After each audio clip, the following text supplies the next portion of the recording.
Assalamualaikum warahmatullahi wabarakatuh. Shalom, Om Swastiastu, Namo Buddhaya, salam kebajikan rahayu. Hadirin yang saya hormati, ketika bencana terjadi, kita sering bertanya, siapa yang akan menyelamatkan korban? Namun hari ini, saya ingin kita mengajukan sebuah pertanyaan yang berbeda. Siapa yang seharusnya ikut menentukan keputusan agar jumlah korban dapat dikurangi saat bencana itu terjadi? Pertanyaan ini penting untuk kita pikirkan dan realisasikan. Karena kebijakan yang tepat akan menentukan keberhasilan manajemen bencana yang berespon cepat dan tanggap saat krisis itu berlangsung.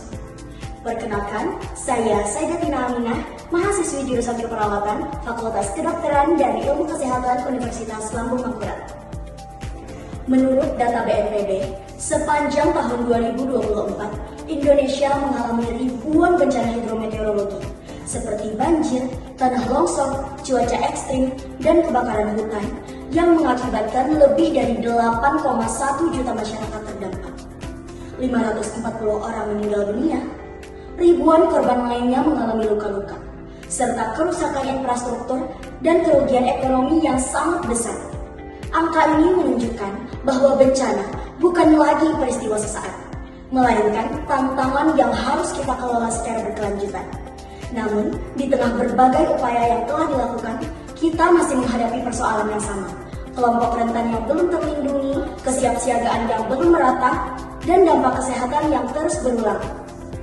Di manakah peran perawat dalam hal ini? Hadirin yang berbahagia, disinilah perawat memiliki peran yang sangat krusial sebagai leader, koordinator, edukator, dan advokat dalam setiap fase manajemen bencana.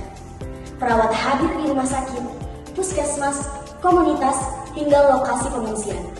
Perawat mengenal kondisi kesehatan masyarakat secara langsung.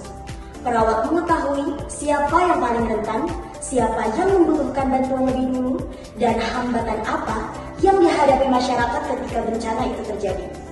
Dengan kata lain, perawat tidak hanya membawa stetoskop.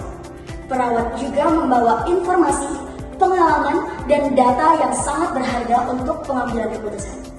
Namun sayangnya, perawat masih lebih sering dilibatkan sebagai pelaksana kebijakan. Akibatnya, berbagai keputusan strategis terkadang belum sepenuhnya mencerminkan realitas yang ditemukan di lapangan. Kita masih menemukan wilayah yang berulang kali terdampak bencana. Tetapi edukasi kesiapsiagaan kesehatan, pemetaan kelompok rentan, dan pemanfaatan data kesehatan komunitas belum berjalan secara optimal.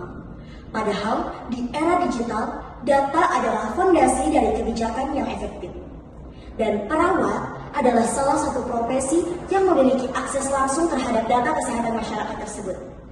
Hadirin yang saya hormati, inilah alasan mengapa peran perawat harus diperluas, bukan hanya sebagai responder, tetapi juga sebagai polisi influencer.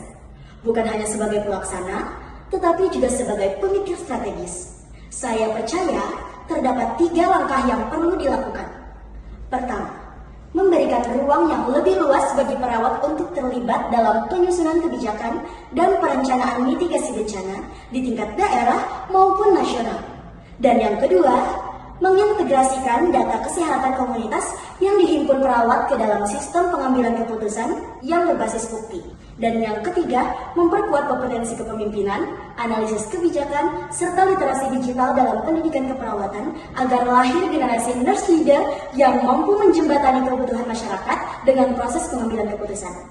Hadirin sekalian, langkah tersebut bukan hanya memperkuat sistem kesehatan. Langkah tersebut juga mendukung terwujudnya SDG 3 tentang kehidupan sehat dan sejahtera, SDG 11 tentang komunitas yang tangguh, serta sejalan dengan visi Indonesia Emas 2045 yang menempatkan kualitas sumber daya manusia dan ketahanan nasional sebagai prioritas pembangunan. Karena bangsa yang tangguh bukanlah bangsa yang bebas dari bencana, melainkan bangsa yang mampu mengantisipasi resiko, melindungi masyarakat rentan, dan mengambil keputusan yang tepat sebelum krisis itu terjadi. Dan kita perlu yakini, keputusan yang lebih baik akan lahir ketika suara perawat tidak hanya terdengar di lapangan, tetapi juga terdengar di meja kebijakan. Terima kasih, saya pamit undur diri. Wassalamualaikum warahmatullahi wabarakatuh.